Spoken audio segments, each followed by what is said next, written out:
नमस्कार दोस्तों, समाज कल्याण विभाग का कमरा नंबर 15, सारे सरकारी काम यही होते हैं। 15 नंबर कमरे में अधिक जानकारी मिलेगी कि सरकार यानी उत्तर प्रदेश की सरकार, योगी सरकार समाज कल्याण के लिए कौन कौन सी योजनाएं चला रही हैं, कौन कौन लोग इसका लाभ ले रहे हैं, कौन कौन पात्रता में आएंगे, किस तरह का लाभ सरकार उनको देगी, ये सारी चीज़ें हम आपको विस्तार से बताएंगे। लेकिन उसके पहले हम उनसे समझेंगे जो इस योजना को देख रहे हैं, सरकारी योजनाओं को देख रहे हैं जो आम जनता के लिए बनी है। योगी सरकार की कौन कौन सी योजनाएं हैं उसके बारे में विस्तार से हम समझेंगे, जानकारी देंगे आपको, क्योंकि बहुत सारे ऐसे लोग हैं जिन्हें समाज कल्याण विभाग की तरफ से बहुत जानकारियां कम हैं।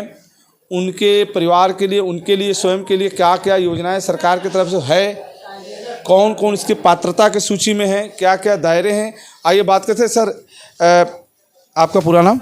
विकास पाठक।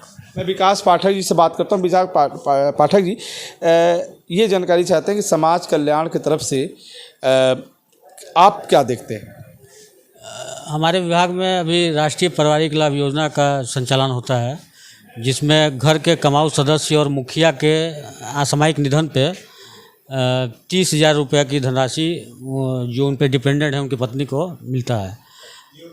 इस पर पूरा बात खत्म हो गई? नहीं, उसकी क्या क्या पात्रता है। जो मृतक है उनकी उम्र 18 से लेकर 59 साल तक होनी चाहिए और गरीबी रेखा के नीचे जो उनके डिपेंडेंट हैं उनको गरीबी रेखा के नीचे होना चाहिए और उनका बालिग पुत्र नहीं होना चाहिए। ऐसे लोग को अगर मृत्यु हो जाती है 18 से लेकर 59 साल तक के लोगों की, घर के कमाऊ सदस्य या मुखिया की, तो उनके आश्रित को 30,000 रुपये की धनराशि दी जाती है, एक मुश्त। और दूसरा क्या है? छात्रवृत्ति योजना है, अनुसूचित जात, अनुसूचित जनजात और सामान्य। सामान्य के लिए क्या है? सामान्य के लिए 2 लाख की वार्षिक आय होनी चाहिए उनके पिता की, बच्चों के पिता की। और फिर उनको ऑनलाइन पोर्टल है छात्रवृत्ति का, उसमें ऑनलाइन करना है। उसके बाद कॉलेज वहाँ से अग्रसारित करेगा जो पात्र छात्र हैं। कॉलेज से अग्रसारित होने के पास हमारे पास आता है जो पात्र छात्र हैं, उनको हम अग्रसारित कर देते हैं। वो लखनऊ जाता है, लखनऊ से डायरेक्ट बच्चों के खाते में धनराशि प्रेषित की जाती है। सरकारी प्राइवेट दोनों है? सिर्फ सरकारी? नहीं, प्राइवेट भी है, सरकारी भी है। ये आपने सामान्य के लिए बताया। ओबीसी? ओबीसी तो हम जिला पिछड़ा वर्ग कल्याण अधिकारी के यहाँ से होता है। और उसके अलावा भी कुछ है? ये अनुसूचित जात और जनजात में है। उनका अनुसूचित जात जनजात में यही है कि उनकी वार्षिक आय 2.5 लाख हो जाती है।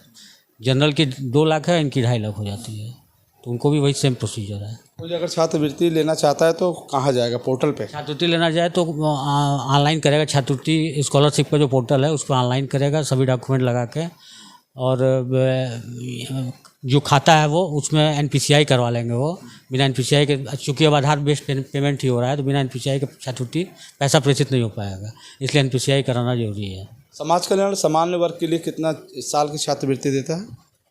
अब अलग अलग कोर्स है, जैसे जो फार्मा वाले कोर्स हैं उनका अलग है, वो निर्धारित है, शासन से निर्धारित है।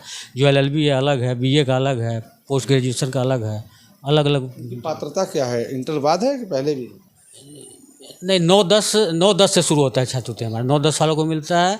प्री मैट्रिक और पोस्ट मैट्रिक 11-12 या अदर जो हैं 9 से 11 बाद से 9 से 12 की बात करें, 9 से 12 तक के बच्चों को क्या है? 9-10 के बच्चे भी छात्रवृत्ति के लिए अप्लाई कर सकते हैं, वही सेम स्कॉलरशिप के पोर्टल पे जाके अप्लाई कर सकते हैं।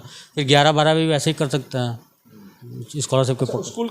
स्कूल भी जिम्मेदारी लेता है कि नहीं, केवल अपने से करना? बिल्कुल, स्कूल की जिम्मेदारी है। स्कूल जब बच्चे स्कॉलरशिप ऑनलाइन करते हैं आवेदन, उसके बाद उन्हें अपने कॉलेज पे संबंधित संस्था में पूरा हार्ड कॉपी जमा करना होता है जो उन्होंने आवेदन किया है, प्लस उसके साथ जो भी डॉक्यूमेंट लगता है उसे वो जमा करेंगे अपने संस्था में। संस्था उसे मिलान करते हुए जांच करके उसे अग्रसारित करती है। अग्रसारित करने के बाद जो एफिलेटिंग एजेंसी है, जैसे मान लीजिए 9, 10, 11, 12 है, तो वो DIS के पोर्टल पर जाता है। फिर DIS भी अपने स्तर से सत्यापन करते हैं, मिलान करते हैं। फिर DIS के बाद से हमारे पोर्टल पर, DIS के बाद से वो NIC लखनऊ जाता है, लखनऊ NIC भी स्क्रूटनी करती है, उसके बाद हमारे पोर्टल पर आता है वो, फिर हम उसे अग्रसारित करते हैं।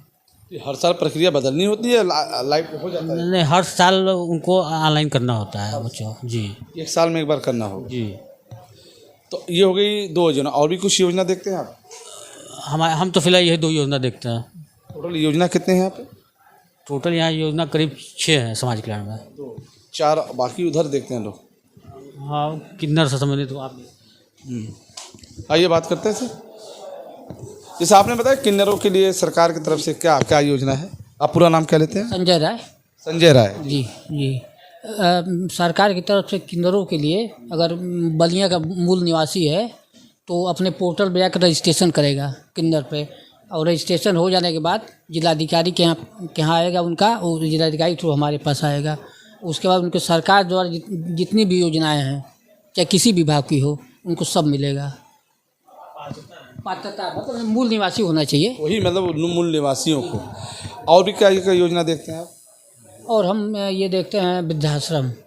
तो वृद्धाश्रम हमारे यहाँ चूँकि एक चल रहा है गढ़वाल में है। वो तो एनजीओ है ना सर? हाँ, एनजीओ चलाता है। हम लोग अपने यहाँ से नहीं चलाते हैं, समाज प्राइवेट ही चलाता है।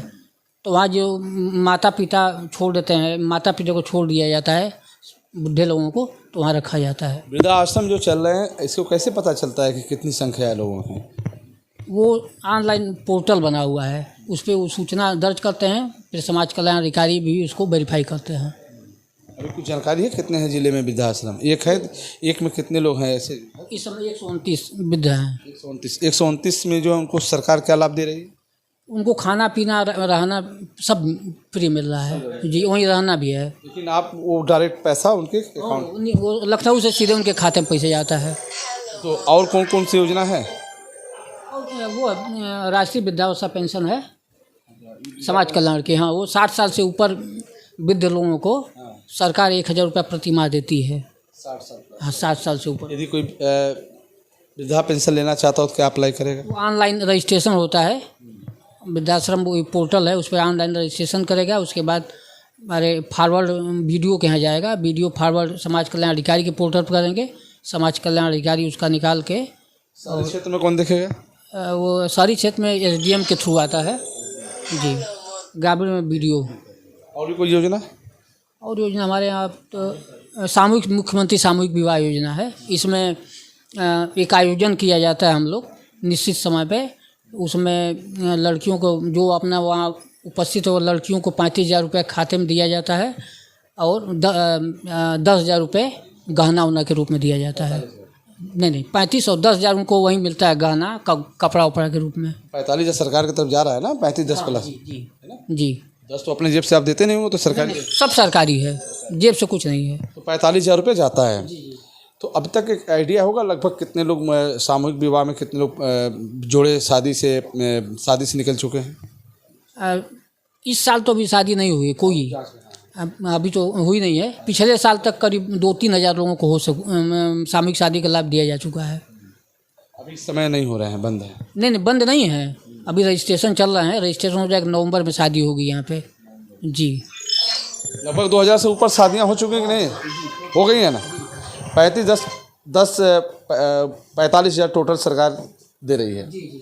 10,000 जेवर के लिए, 35,000 रुपये सामूहिक विवाह के लिए। उनको खाते में जाता है बच्चियों को। तो आयोजन कौन कराता है? ये जिला समाचार का अधिकारी डीएम-सीडीओ के अध्यक्षता में होता है जी जी। इसमें जनप्रतिनिधि भी शामिल होते हैं? हाँ, जनप्रतिनिधि सभी शामिल होते हैं। आयोजन टोटल विभाग कराता है। और कोई योजना छूटा हमसे?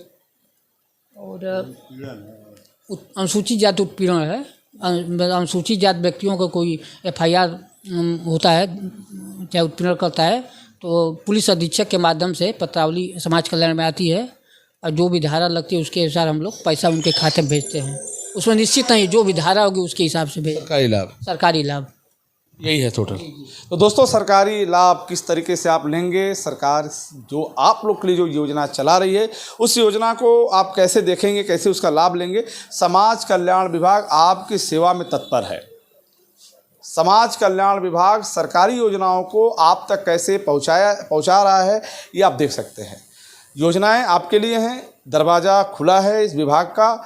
चूँकि सरकार की मंशा है, सरकार चाहती है कि अधिक से अधिक जो इसकी पात्रता में है, जो पात्रता सूची में है, उसका लाभ ले सकते हैं। यदि किसी प्रकार की कोई दिक्कत है तो आके समझ सकते हैं यहाँ के अधिकारी से, यहाँ के लोगों से। फिर हम आपसे जुड़ेंगे, तब तक इतना ही। जुड़े हमसे बलिया आजकल से। मैं रोशन जायसवाल, नमस्कार।